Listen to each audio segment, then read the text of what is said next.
Would you, in these cases, like in this case of this baby, would you say that veganism is detrimental to human health?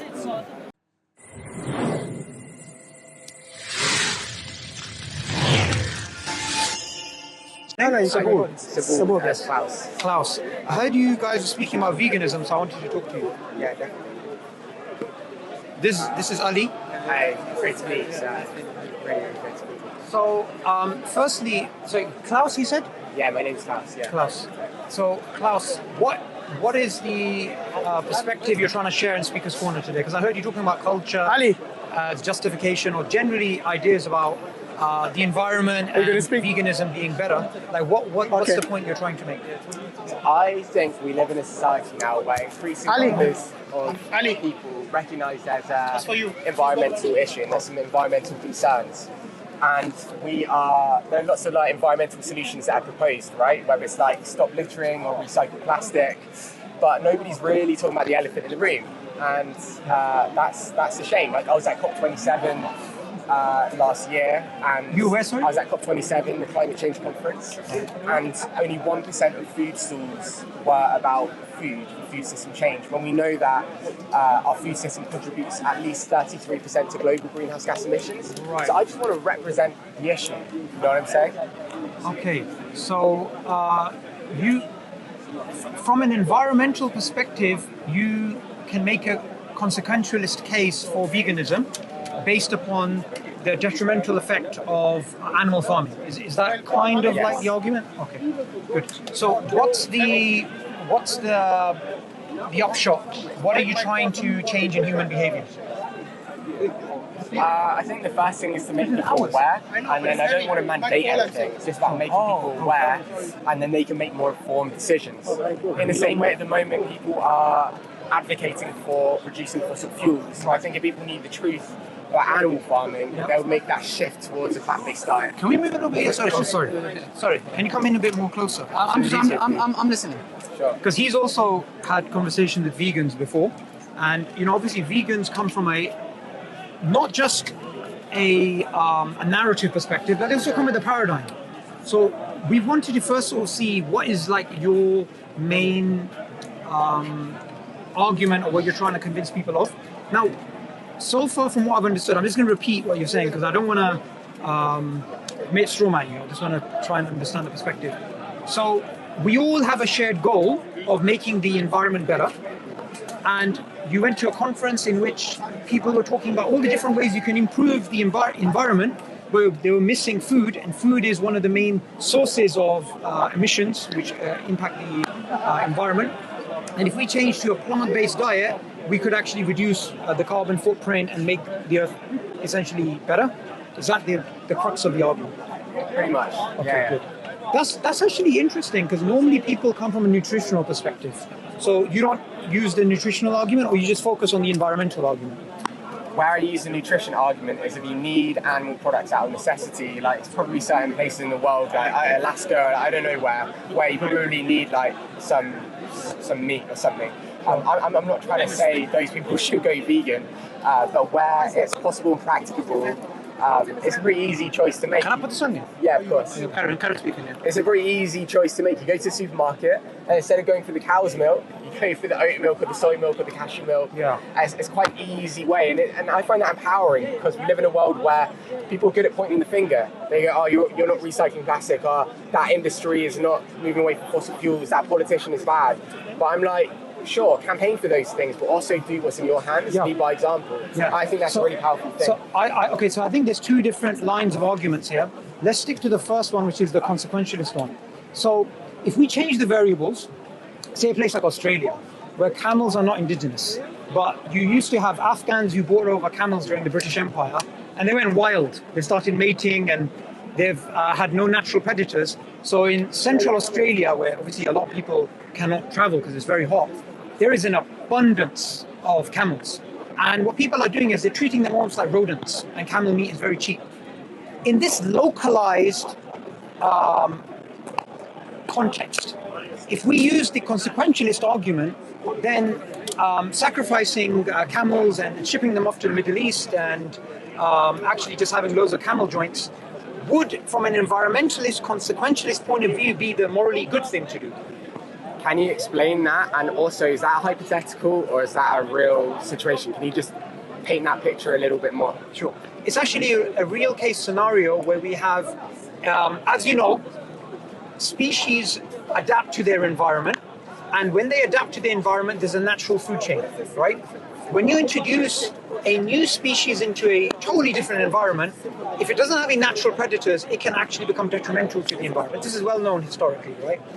So with the introduction of camels to Australia, this is actually a real case scenario. It actually happened during the time of the British Empire. So the British were using Afghans as people carrying loads, and the Afghans used to have camels, and these camels then started breeding. So we have a real case scenario. But here, if we change the variables from your perspective, would it be morally right to eat camel meat?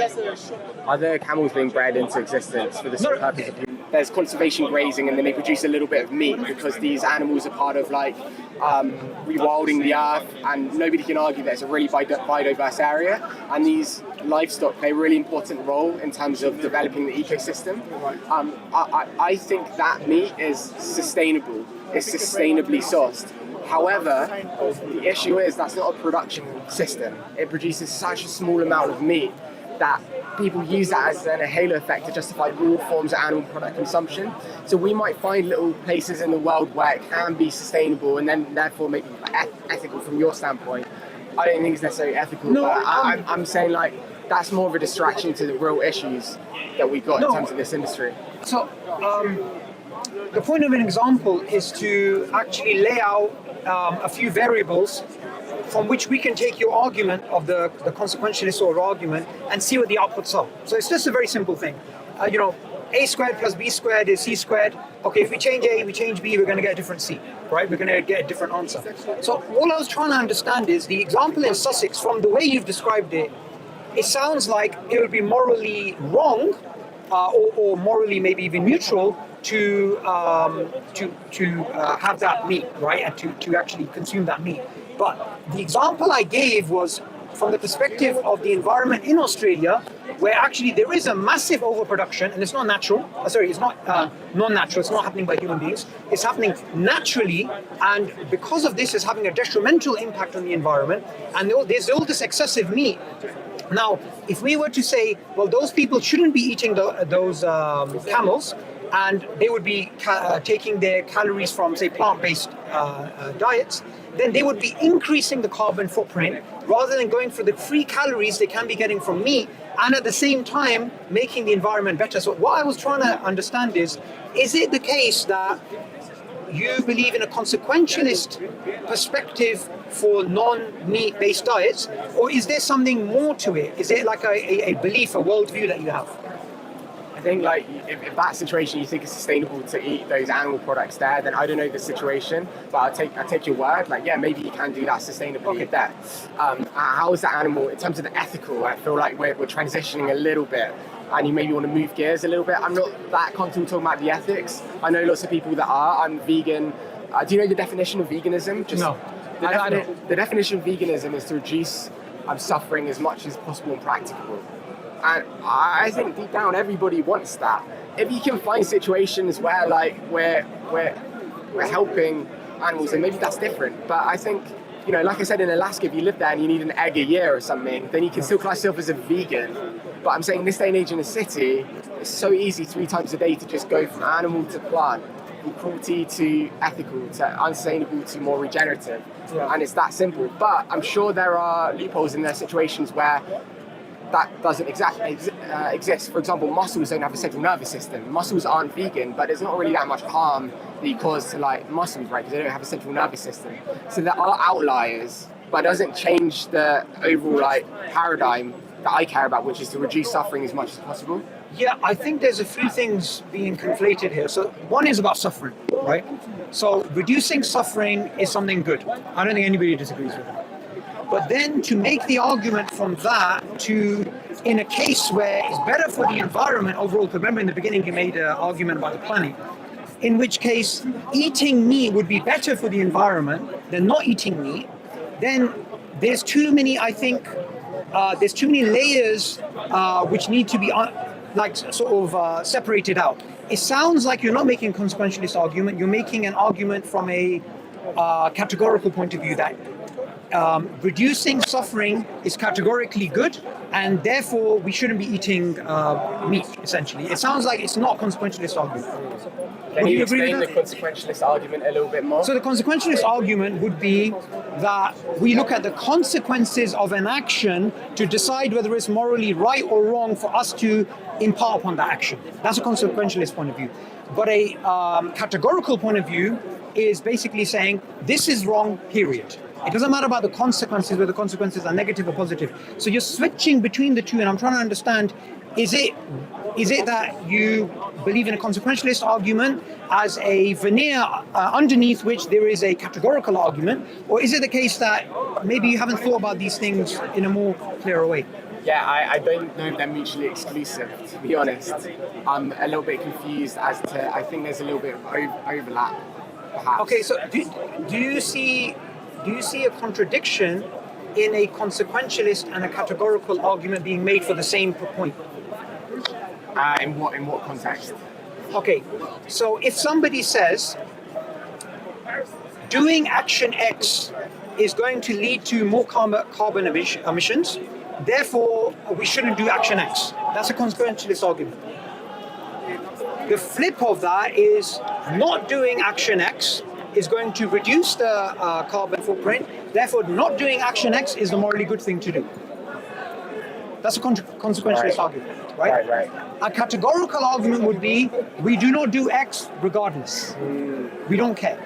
So these are two different lines of argument, and it sounds like you were making the first one, but it sounds like you're open to the idea of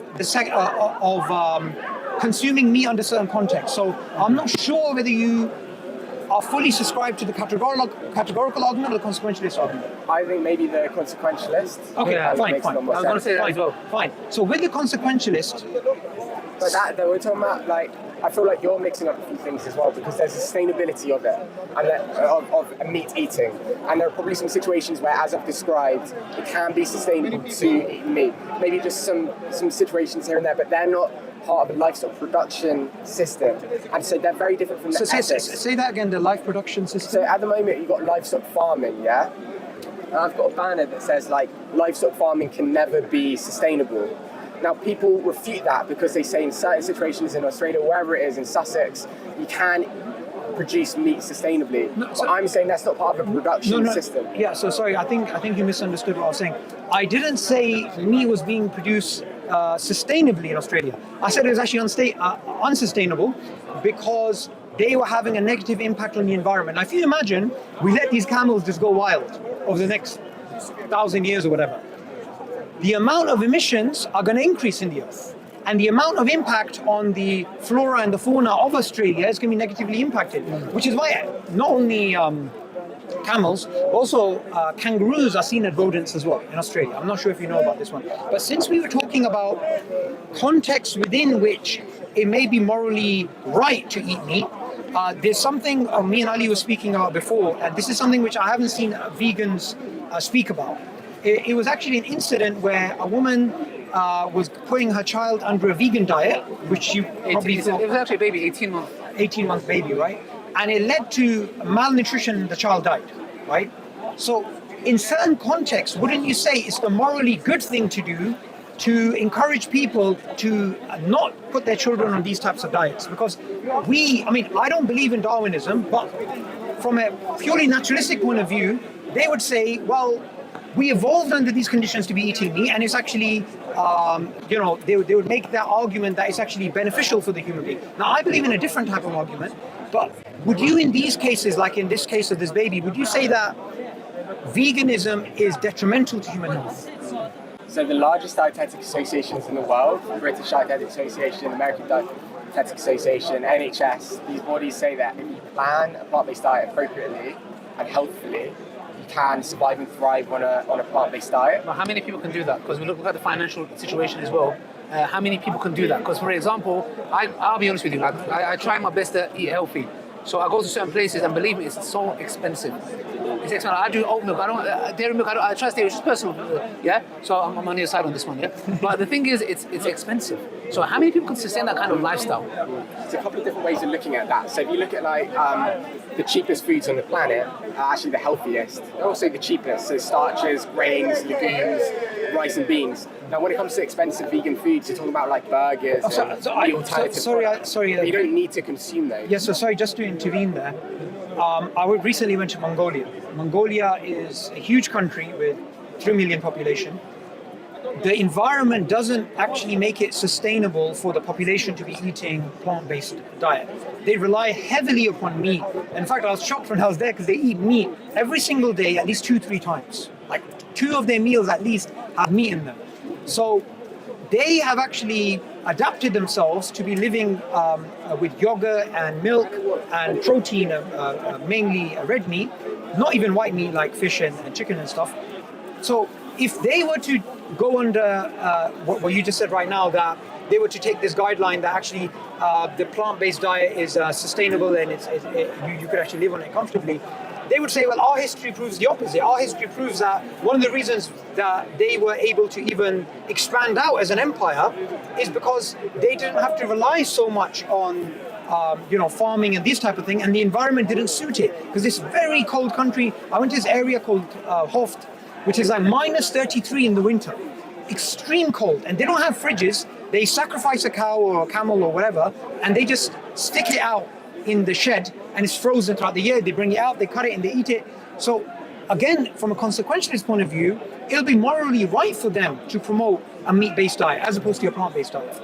Yeah, like I said at the beginning, if you're in a situation where you need the necessity, then yeah, I'm not got any issue with that. So it's consequential. It's all right. But do you have any pets? But I'm of the point though, that's often used as a framework to then undermine plant-based living and veganism in a situation where it's very easy and the sustainable thing to do that. Yeah, I didn't make that argument. I think that would be fallacious. Yeah. I would agree with you.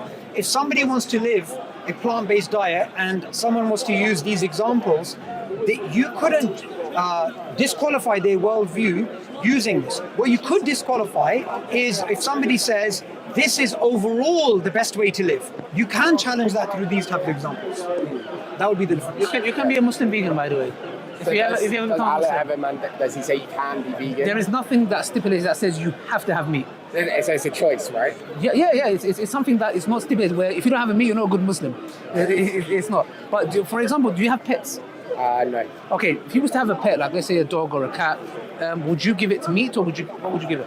Well, it's interesting. There's like some debate on this at the moment. Like with dogs, they're omnivores, but they can thrive on a plant-based diet.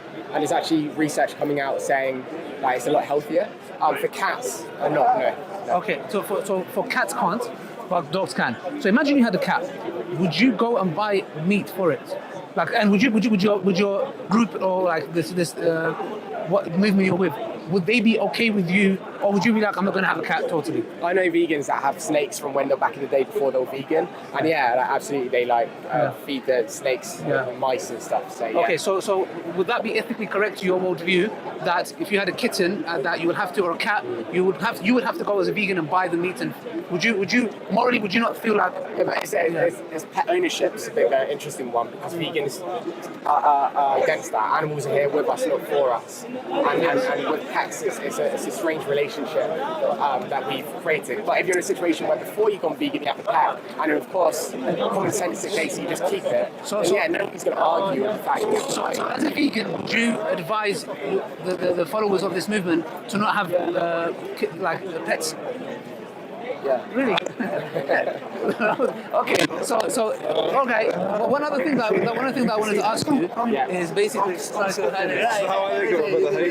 one other question I quickly wanted to ask, just so you guys carry on. Yeah. You know, we talked about Australia and we talked about, for example, there's excessive camels, etc. How would you, because you can say the definition of veganism is the lesser in the harm. How would you deal with the excessive amount of camels? How would you not slaughter them, but how would you I don't say get rid of them. Reduce their impact on the environment. What would you do? So let's say this specific scenario, yeah? So there's a lot of camels. You say there's no predators, therefore they're like rodents, yeah? So how, as a vegan, would you deal with that situation? How would you slaughter them? Or not slaughter, I don't want to, like, what would you do to population control? Control population. I have no idea. If that situation happened in the UK, I would maybe repurpose the subsidies. At the moment, we have a subsidy system where most grazing livestock farming systems wouldn't even be sustainable without being propped up by government. So I'd maybe say in those situations, let's repurpose the subsidies and use that to look after the land and the animals and let them die out naturally. But they're not going to. But they're reproducing. Sorry, Right, just to continue what you're explaining here, Ali. He gave you an example, and if you change the variables of the example, there's no point giving that example. So the example he's giving there is of a natural situation where there's a massive overpopulation problem. That's very different to being here where we can subsidize or some sort of policies to reduce the production of these animals. So I think it's better to stick to the example being given rather than change it. I have no idea. Is the answer, and it's a boring answer. If I was a vegan, I would have to slaughter them. Because looking at because you talked about veganism definition. What's the definition of veganism? It's the minimization of harm as much as possible. So I'm going to look at these camels and be like, the fact they're overpopulated is a harm to themselves, to the environment, and we would have to stop. If there are 5 million, we're going to drop to 2.5 million, we're going to have to slaughter them. Right. And not only that, I would want to benefit society as well and send it to people who they don't have nothing to eat. So that's why I would do it as a vegan, because if I use that principle. So I would have to use it and be like, what's the lesser of harm? There's so many of them.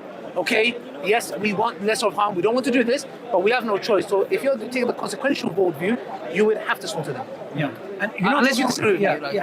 No, that makes perfect sense. But we were talking earlier about Mongolia. Just to stick to the example about what's better for human beings. So my friend here, he's actually got Mongol blood. As you can see, this specimen of the Wahab. Nice to meet you. So if you were to go to Mongolia and you'd come across specimens like this, right? Probably this height as well. I would do a U-turn. I would do a U-turn, right? But if somebody was to make say as a vegan, you were to go to Ulaanbaatar and you were to speak there to the Mongol people, and you were to make these arguments, from a purely consequentialist point of view, you would fail. You'd have to use an argument from a categorical point of view, not consequentialist point of view. So how would you do it? How would you convince someone like him, who obviously loves eating meat, like why not to eat meat and why to eat plant-based diet? I wouldn't. I wouldn't. Okay. But if I'm meeting him on the streets of London, I'd say, where do you live? Are you here for a week, or do you live here? No, I'm from LA, so I'm just visiting. Oh, you're just visiting. Cool. And I would say, did he know that a plant-based diet can do X, Y, and Z?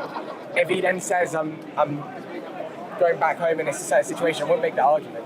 I'd just stay away from it. And it's a boring debate. But that's interesting, because usually the vegans that I've met are categorical. Like the vegans that I've met before, it's quite interesting because you're quite balanced. Some of them are just categorical. Like, no, at all costs. I don't think we disagree on much. I think we agree on much because you're consequentialist in saying if this happens, we can do.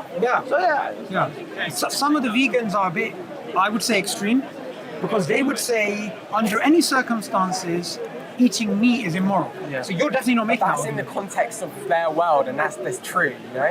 What do you mean? Well, they're talking about this from a common sense point of view in their world, in their life, and everybody they've met around them, in 99+% of the population around the world. So, it does hold true most of the time. Like, we can pick these outlier events, but they're not common. But there's a problem here. They're making a categorical argument, and they're going by, say, 99%, if 99% was correct. And it's not. I have some evidence to show that it's not correct. But that wouldn't be a categorical argument. That would be a consequentialist argument. Now, when it comes to a place like Mongolia, or say East Africa, a place like Somalia. Somalia, you don't have a lot of vegetation, but people eat a lot of lamb, and they're herders, and they rely a lot on livestock, right? From their perspective and the perspective of the Mongols, and I would say the perspective of a lot of people not in the first world, a plant-based diet is not the most nutritional thing and the most economical thing that you can do from the consequentialist point of view. Maybe this is just for the Western world, the plant-based diet. It doesn't. If you were to go to, say, a place like Nepal, a place like Philippines, traditionally very plant-based, when they're a lot healthier. Well, you would find actually people they rely heavily upon animals and milk, and milk is. So such, my understanding of it, is there are some situations where you are right. Of course, just there are probably some situations where, like, there's a plane crash in the US and they're in the middle of nowhere, they had to eat meat out of necessity. Again, nobody's going to say you've got to have a vegan diet there. But let me make my point, right? Sure. You're using those examples to create the sense that veganism is just for the Western world. Most places, 99.99% of places, what I'm saying holds true. And I don't agree with that. See, the reason why I disagree, Klaus, was it? Yeah. The reason I disagree, Klaus, with the example of the airplane crash is that is a true outliner condition, right? I mean, look, for example, as a Muslim, I can't drink alcohol. But if I'm thirsty and I'm about to die, I can. That's an outlier condition. But when it comes to the diet of the Mongols, like I explained, or like in Nepal and the Philippines, people drinking milk, these types of things are not outliers. They are large regions of the world. And this is perhaps why plant-based diet and this type of narrative, it doesn't really take off except in the Western world. I mean, why is it, through social media, these ideas are everywhere, all across the world. Why is it that they only really take hold in modern Western societies as opposed to other parts of the world, which is not the majority of the world? Well, I think in Asia, the longest lived populations historically consumed a predominantly plant-based diet. So where would you say? In China, read the China study. Chinese people eat pigs, they eat now chicken. They do, dogs as well. Now they do, yeah, but traditionally that was just a small condiment. And the main diet was starches, legumes, grains. And so if you look at Asia or the West, wherever you want to look, sure, there might be outliers, but predominantly... no one's saying we eat meat all the time. For the environment. Everywhere, you eat meat in small quantities, or else, you get heart disease, you get all these types of things. But it is an extremely important food for your development. Vegans, I had a debate with this... Based on what, though? Well, based upon the fact that human beings, if they replace meat-based products with plant-based products, there's two issues. The first issue is, in a local issue, in a localized country like, say, Mongolia, you won't be able to live and survive on a plant-based diet if you're in an environment like that. Maybe Ukraine you can, right? Maybe in a different fertile part of the world. The second point is, from a nutritional point of view, what I've heard most vegans talk about the nutritional argument, I think those arguments that are being made, they are not as scientifically strong as people try and make them to be. So from your perspective, what would be the nutritional argument for a meat-based diet? For a meat-based diet? Sorry, for a plant-based diet. For a plant-based diet. Three things. Big picture, if you look at the correlation-based data, things like the China study, which I mentioned before, the longest lived populations historically consumed a predominantly plant-based diet. So already the evidence is... But that's not vegan though. It's not 100% vegan, you're right, but it's already going in that direction, right? Then you've got wait. Okay, so go on. Okay. Oh yeah, let me just answer your question. There isn't, then. These studies, even when you reverse heart disease on a plant-based diet, look at Dr. Dean Ornish's research. They have a tiny amount of dairy. Okay. So that it's not actually that much data from a case control correlation-based data based on populations that have been exclusively vegan. Sure. Let's stick to the China study. You said they were headed in that direction. And I have a flight to catch, so I have to head off. But the point I wanted to make was, when you say they're headed in that direction, now I may consume iron, zinc, calcium, potassium, and that may be 1% of my diet, which helps me function, but that doesn't mean I'm headed towards a zero potassium, zero calcium, zero iron-based diet. So I think the way you said that they were headed in that direction, I think is logically it doesn't follow. I'm just saying a pattern of eating is really healthy, and it's a plant-based pattern of eating. You're right, none of these studies are exclusively vegan, but nobody's lived in 2023. We live in a strange world. Things are changing really quickly, right? Where even the animals that we eat are supplemented. So, we've got a choice, right? We've got a choice. But did you see why I saw your example as a disanalogy? The China study, I would say, doesn't support your worldview, it supports my worldview, which is that people have throughout history, and in this case the healthy people, they've had meat as part of their diet, even if it's been 5%, 10%, whatever it is. But is that a justification for continuing it? It depends on the worldview you come from. So, for example, if you come from a consequentialist worldview, yes. If you come from a categorical worldview, perhaps no. But then it goes back into worldviews. And that's why we were having this conversation earlier. Where do you actually come to the debate from? Because nobody comes without assumptions. Nobody comes without paradigms. No one comes without some inbuilt idea, some worldview from which all the data is colored. But I need to head off now. Great, thank you very much. Have a good one. Thank you. Cheers, guys. I've got your mic as well. I don't know if my That's mine. Sorry, mate, I don't want to run off. I've actually got a flight to catch, or else I Good would, luck, yeah? As Muslims, we say God be with you. We don't say luck because we believe all things are controlled by God. It's our Right. theology. So, like nowadays, a lot of people they start believing in lucky charms or these types of things. Like, do you have a belief in God? You No. believe? You don't? Okay. And what would you say is the reason that you don't believe in God? I was talking to him about it. I mean, you got a flight to catch. Yeah, I do. Can I give you a copy of the Yeah.